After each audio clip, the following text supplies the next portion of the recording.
नमस्कार। आज ऐसी बात हो रही है कि कोई प्रश्न ही नहीं आ रहा है, न कोई पूछने वाले के भीतर ऐसा होता है कि न मेरे भीतर कोई प्रश्न याद आता है। तो स्पॉन्टेनियसली जो आता है वही बात करता हूँ कि बचपन से आज तक मैं अपने जीवन में देखता आया हूँ कि हर बार समाधान करता आया हूँ मैं। ये परिस्थिति जो है वो मैं सहन नहीं कर पाता हूँ, फिर भी मैं समाधान करता हूँ। तो ऐसा हर बार हुआ है और जितनी बार परिस्थितियों के साथ समाधान किया है वैसे वैसे मेरा जीव जो है वो मेरा सूक्ष्म शरीर है जो वो दिक्कत में पड़ गया है। मैं दुख से भर गया हूँ। बार बार हजारों बार ऐसा हुआ है। बहुत समय के बाद ऐसा हुआ कि ओशो मिले जब मेरी उम्र 14 इयर्स की थी। तो ओशो को सुनना शुरू किया, आश्रम में गए, फिर कीर्तन हुआ। ध्यान तो बहुत लेट जीवन में आया, बहुत लेट से किया मैंने, मगर वहाँ तक मेरे भीतर निर्णय शक्ति नहीं आती थी कि मैं क्या करूँ क्या नहीं करूँ। और मैं बार बार सबसे डर जाता था।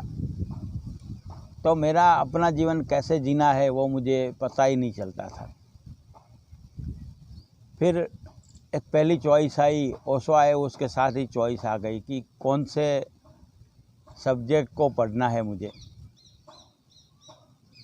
तो मैंने सोचा कि जो सब्जेक्ट में मुझे इंटरेस्ट है वही सब्जेक्ट पढ़ूं, आर्ट्स के। तो काफ़ी लोगों ने समझाया कि साइंस ले लो। मैंने कहा कि भाई मेरी कैपेसिटी नहीं है। बाकी लोगों ने समझाया कि कॉमर्स पढ़ो, इसमें बैंक की जॉब मिलती है। मैंने कहा वो भी मेरा इंटरेस्ट नहीं है, मैं आर्ट्स को ही लूँगा और आर्ट्स में ही पढ़ूँगा। जिसको जो बोलना है बोले, जिसको जो करना है करे। तो सदगुरु के मिलने के बाद ये एक हिम्मत आई जो मेरे भीतर पड़ी थी मगर दबी हुई हिम्मत थी, वो हिम्मत खुली। इसके बाद शादी की बात आई तो 21 साल के बाद मुझे ये कंफर्म हो गया कि शादी करने से जो पीड़ाएं आती है वो सहन करने का मुझे इंटरेस्ट नहीं है। और मैं स्वतंत्र जीव हूँ और स्वतंत्र रहना चाहता हूँ और मेरे जीवन में कोई इंटरफियरेंस करे वो मुझे पसंद नहीं है। तो ओशो से मिलने के बाद ये बात भी समझ में आई कि स्वतंत्रता क्या है। तो ओशो ने कहा है कि प्रेम ही परमात्मा है, मगर प्रेम से भी ऊपर एक बात है और वह है स्वतंत्रता। अगर स्वतंत्रता के लिए प्रेम को भी कुर्बान करना पड़े तो कुर्बान कर सकते हैं आप, चॉइस आपकी है, मगर स्वतंत्रता का मूल्य सबसे ऊपर है। तो शादी करे, किसी को गुलाम बनाना मुझे पसंद नहीं था, न मुझे गुलाम बनना भी पसंद था। तो शादी करे तो गुलाम बनाना ही पड़ता है, या एक्सप्लॉइटेशन करना पड़ता है या तो एक्सप्लॉइट होना पड़ता है। दोनों हालत में हम दुखी होते हैं और मैं इस तरह का दुख चाहता नहीं था। तो मैंने डिसाइड किया कि शादी नहीं करनी है। 21 साल की उम्र में माँ बाप को बोल दिया। बहुत नाराज़ हुए माँ बाप, घर वाले भी बहुत नाराज़ हुए और लोगों ने कहा कि भाई क्या वजह है, मगर कोई ये बात समझने को तैयार ही नहीं है कि स्वतंत्रता सबसे बड़ी बात है। किसी को ये बात का इंटरेस्ट ही नहीं है कि एक आदमी में आत्म तत्व है जो दबा हुआ है, वो खुल रहा है और उसकी आत्मा की ओर की यात्रा जो है वो आत्मा से परमात्मा होने की यात्रा में संलग्न हो रहा है एक आदमी, तो उसे सपोर्ट किया जाए। जो भी लोग हैं सिर्फ सलाह सूचना देते हैं, गलत सलत बातें करते हैं या मॉरल तोड़ने की कोशिश करते हैं, मगर कोई बात को समझने की कोशिश नहीं करता है कि तुम्हारे जीवन में प्रश्न क्या है। दूसरी बात, फिर ज्योतिष को मुझे देखने का मन हुआ। तो ज्योतिष देखा तो ज्योतिष में भी यही बात आई कि शादी करने से सुख कम मिलेगा, दुख ज़्यादा मिलेगा। तो मैंने कहा चलो ये भी एक कन्फर्मेशन भीतर से आया था, वो कन्फर्मेशन है, उसी का कन्फर्मेशन ज्योतिष ने भी दिया है। तो इस तरह के जिनके जीवन में ऐसी गुरु कृपा होती है, उनके जीवन में ऐसा गाइडेंस मिलता रहता है। और मुझे कोई भी समस्या में लगे तो उसको कि कोई भी किताब का पन्ना खोल के देखूं तो उसमें समस्या का जवाब मिलता था। ऐसा मैंने बहुत सन्यासियों को पूछा, उनको भी ऐसा ही होता था। और दूसरी बात थी कि ध्यान में भी जैसे शांत होते जाए, जैसे आनंदित होते जाए, वैसे वैसे ध्यान में भी जवाब मिलने लगते थे कि ऐसा करो, ऐसा नहीं करो। तभी बहुत बाद में पता चला कि मेरे भीतर जो डिवाइन फ्रैगमेंट है, जो परमात्मा है, वो परमात्मा मुझे गाइडेंस दे रहा है। उसे पहले मैं अनकॉन्शियसली सुनता था, अभी मैं कॉन्शियसली सुनने लगा। और जैसे जैसे उसके साथ संवाद होने लगा, आदान प्रदान होने लगा, तैसे वैसे मेरे जीवन में शांति आने लगी। एनलाइटनमेंट की बात मैं नहीं करता हूँ अभी, और इसके बाद में मुझे रस भी नहीं है, क्योंकि अनंत की यात्रा है और चल के जाना है। इसमें कोई गोल नहीं है, एनलाइटनमेंट कोई गोल नहीं है। एनलाइटनमेंट को समझाने के लिए ऐसे बात कहते हैं कि एक गोल है, मगर ऐसी कोई बात है नहीं। अनंत की यात्रा है और ये कंटिन्यूअस प्रक्रिया है जीवन की, जिसमें यात्रा ही आनंद है। पाथ इज़ द जॉय, रास्ता ही आनंदपूर्ण है, रास्ता ही जीवन है। तो चलते जाना है, चरे वेती जैसे चलते चलते आगे जाएंगे। वैसे बहुत सारे पड़ाव आए, बहुत सारे अवरोध आए। इसके बाद मेरे गुरुदेव स्वामी कैवल्य तीर्थ जी का मिलना हुआ, तो उन्होंने कहा कि तू ध्यान क्यों नहीं करता है और घर से झूठ बोल के शिविर में क्यों जाता है। जो भी है सच बता दो, जो भी प्रॉब्लम हो वो फेस करो, सत्य का साक्षात्कार करो।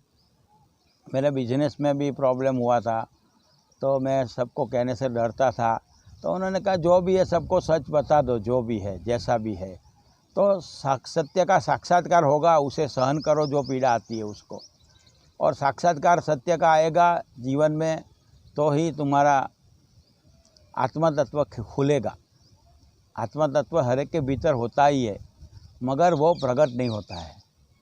तो घटनाएं उसे प्रकट होने में सहयोगी होती है। यानी हम दुख दर्द से दूर भागते हैं, पीड़ाओं से दूर भागते हैं। हमारी जो अनवांटेड घटनाएं हमारे लिए, ऐसी घटनाओं से हम दूर भागते हैं। तो ऐसा नहीं होना चाहिए। जीवन को जैसा है वैसा स्वीकारना चाहिए, और उसमें जो भी परिस्थिति आए उसको टैक्टफुली मगर अवॉइड किए बिना समझदारी पूर्वक इसमें से पसार होना है। और उस सत्य का साक्षात्कार होगा तो जीवन में पीड़ाएं कम होती जाएगी। अभी आज ऐसा है, कल कुछ नया भी हो सकता है, कल कुछ नई पीड़ा भी आ सकती है। और ऐसी बहुत सारी आर्थिक पीड़ाएं आई, शारीरिक पीड़ाएं आई। सब पीड़ाओं को आनंद से झेलने का सद्गुरु ने मार्ग बताया कि भाई तुम आनंद से जीवो, जो भी पीड़ा है उसे आनंद से सहो, इस पीड़ा को, यही है सौभाग्य, ऐसा उसने कहा। तो ये जो पीड़ाएं है उसको स्वीकारे और उस जीवन की वास्तविकताओं को समझे, अवॉइड ना करे पीड़ाओं को। सुख को भी अवॉइड ना करें। सुख मिले उस समय सुख में रहो, दुख मिले तो उसे भी प्रेम से स्वीकारो। तो जैसे स्वीकार भाव होगा सुख का, दुख का, सबका, कोई भी घटना का, तो जीवन में एक संतुलन आएगा, जीवन में एक रिधम आएगी और जीवन में एक बैलेंस आएगा। ये बातें ऐसी है कि मेरे लिए ऐसे रास्ता निकला है, आपके लिए कोई अलग रास्ता भी हो सकता है, और उसमें से कुछ हिंट आपको मिल सकती है, उसमें से आपको कुछ मदद रूप हो सके, ऐसी बातें, ऐसी टिप्स आपको देना चाहता हूँ। फिर जॉब छोड़ने का निर्णय, 27 साल के बाद जॉब छोड़ने का निर्णय, 10 साल पहले जॉब छोड़ना बहुत मुश्किल काम था। इकोनॉमिकल कंडीशन ऐसी थी कि छोड़नी पड़े जॉब को, और दूसरा ये भी था कि जॉब छोड़ने के बाद नुकसान भी बहुत होता था पेंशन में। मगर फिर भी ये डिसाइड किया कि मुझे यही करना है, उसका जो भी परिणाम आए मैं भुगतूंगा। तो इस तरह के जीवन में जहाँ जहाँ चॉइस आई वहाँ साक्षी भाव से घटना को देखा, गुरु कृपा हुई और इसके सब में, ये सब परिस्थितियों में मुझे ओशो का, तावरिया जी का, स्वामी ब्रह्मवेदांत जी का, महाराज साहब मेरे जो गुरुदेव थे स्वामी कैवल्य तीर्थ महाराज का, ऐसे सबका मुझे गाइडेंस मिलता रहा। और कुछ भी हो जाए, मेरे भीतर से जो कन्फर्मेशन आए उसको मैंने कभी भी इसके बाद कभी भी कोई समाधान नहीं किया। पीड़ा होती है तो पीड़ा को सहन किया। तो उसमें से ऐसी बातें बनती गई कि जिसमें जीवन का आनंद बरकरार रहा, आनंद मेरा ऐसा का वैसा रहा। और मेरे गुरुदेव ने मुझे यही कहा था कि आनंद ही तेरा वैभव है, तो हमेशा आनंद में रहना। इस बात को ध्यान में रखते हुए जब उन्होंने मुझे दीक्षा दी स्वामी कैवल्य तीर्थ महाराज ने, तभी यही कहा था कि आज से तेरा नाम है स्वामी आनंद वैभव, और आनंद ही तेरा वैभव है और हमेशा आनंद में रहना। इसके बाद उन्होंने कहा कि तू पूना जाए और पूना जाके दीक्षा लेके आ। फिर पूना दीक्षा हुई, वहाँ उन्होंने स्वामी ध्यानामिन नाम दिया।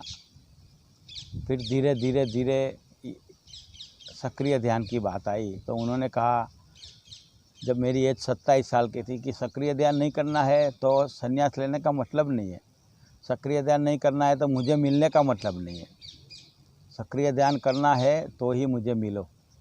तो मेरे गुरुदेव ने ऐसा कहा। फिर सक्रिय ध्यान शुरू हुआ। तभी मेरे भीतर जो दबा हुआ भाग था, जो पीड़ाएं दबी हुई थी, अनकॉन्शियस माइंड में जो दुख दर्द पड़े थे, वो सब बाहर निकलते गए। मेरी अतृप्त इच्छाएं, मेरी आकांक्षाएं, मेरी कल्पनाएं, मेरे भीतर रहा ये बोलते हैं जिसको एक डायलॉग चलता रहता है, अननोइंगली एक डायलॉग चलता रहता है, वो डायलॉग टूटना शुरू हो गया और सोचने की भीतर की प्रक्रिया है वो सक्रिय ध्यान के बाद बदली। तो ये बातें ऐसी है कि दिवा स्वप्न आते थे, वो भी सक्रिय ध्यान से टूटने लगे। तो इस तरह की प्रक्रियाओं को करने के बाद जीवन में चेंज आता है। सीधी सीधी बात करने से चेंज नहीं आता है। और अनकॉन्शियस माइंड इतना गहरा है कि उसकी बात मत पूछो। उसमें हर बार नए नए आयाम आते हैं, नई नई परिस्थिति आती है, तो अनकॉन्शियस माइंड खुलता जाता है। और कभी कभी तो अपने भीतर इतना काल्पनिक डर लगता था। मुझे पहले एक डर लगता था कि मैं अकेला ध्यान करता हूँ और मुझे कुछ हो जाए तो। इस वजह से काफ़ी समय तो मैंने अकेले ध्यान नहीं किया। तो इस तरह की काल्पनिक मान्यताएं, काल्पनिक धारणाएं, इमेजिनेशन, उसमें से मुक्त होने की ज़रूरत है। और ये आपको भी जो ध्यान के मार्ग में है उन लोगों के लिए भी है कि डिवाइन फ्रैगमेंट जो हमारा गाइडेंस देता है उसे अगर सुनेंगे तो आपको सच्चा मार्गदर्शन मिलेगा भीतर से, और कोई चिंता करने की बात नहीं है। यात्रा सुगम है, सरल है। हाँ, ये बात हो सकती है कि कभी यात्रा लंबी हो जाए, ऐसा लगता है। कभी ऐसा लगेगा कि कब तक यही चलता रहेगा, कहाँ तक ये सब करते रहेंगे। और हमें हर बार एक किक चाहिए, तो हर बार किक नहीं मिलेगी। और किक की उम्मीद से साधना मत करें। जो भी परिस्थिति परमात्मा आपको दे, उस परिस्थिति को स्वीकारें और उसमें से जो रास्ता वो निकाले, उसमें से आनंद, प्रेम और शांति से पसार हो ले। ऐसी बात है। अभी जीवन चल रहा है, कल शायद नई समस्या भी आए, इसके बाद भी नई समस्या आती रहेगी। तो जब तक जीवन है, इसके बाद भी मृत्यु का अनुभव होगा, तो मृत्यु के लिए भी एक तैयारी है। अभी न जीवन को पकड़ने की कोई उम्मीद है, न मृत्यु को पाने की, या मृत्यु आए तो डर जाने की कोई गुंजाइश है। भीतर कोई डर की बात नहीं है। मृत्यु आए तो उसे भी स्वीकारना है। जीवन जो गया उसके लिए कोई पीड़ा भी नहीं है। तो अभी इस वर्तमान में आती जाती श्वास को देखते देखते जी रहा हूँ। 1000 बार भूल जाता हूँ श्वास को, 1000 बार याद आती है। धीरे धीरे इस प्रक्रिया को देखते देखते रहना है बस, और कुछ नहीं करना है। डूइंग नथिंग की बात जो है वो अभी भी समझ में नहीं आई है, मगर ऐसा समझ में आया है कि जो करने वाला है वो अलग है और जो देखने वाला है अलग है। और मैं साक्षी हूँ, देखता रहता हूँ। फिर साक्षी पर या जैसे सूरज है उसके पर बादलों का आवरण आ जाता है, बादल ढंक जाते हैं हमारे। इस तरह से जो हमारे भीतर साक्षी का भाव है वो दब जाता है। साक्षी तो रहता है मगर इसके ऊपर विचारों की और भावनाओं की धुंध आ जाती है। तो देखते रहना है और देखते देखते एक ऐसी परिस्थिति आई है अभी कि बस मैं अलग हूँ, शरीर अलग है, मगर कुछ बार भूल भी जाता हूँ। ज़्यादातर ये बात रहती है। स्वप्न आते हैं तो अभी देखते रहते हैं, दिन में कोई घटना बनती है तो देखते रहते हैं। ये सब गुरु कृपा से हुआ। मैं ऐसा नहीं कह सकता कि मैंने बहुत बड़ी साधनाएं की, बहुत बड़ी यात्राएं की। ये गुरु कृपा से हुआ और गुरु कृपा से ही ये यात्रा हो रही है मेरी। हर एक के जीवन की अलग अलग यात्रा होगी, तो उसमें से कोई आप नकल करने की या उसको उसमें से कुछ अलग बात समझने की कोशिश न करना। कोशिश करो तो सिर्फ इतना ही, या तो समर्पण के मार्ग से आप जा सकते हो या तो ध्यान के मार्ग से जा सकते हो। ध्यान और समर्पण दोनों साथ साथ भी हो सकता है। तो इस तरह से यात्रा चलती रहेगी और इस आपके जीवन की अनूठी यात्रा होगी, मेरे जीवन की अनूठी यात्रा है। उसके लिए मैं आपको शुभेच्छा देता हूँ और इस अनंत यात्रा में आपके जीवन में आनंद, प्रेम और शांति बरसे, इस शुभ भाव के साथ यहाँ रुकता हूँ। नमस्कार, धन्यवाद।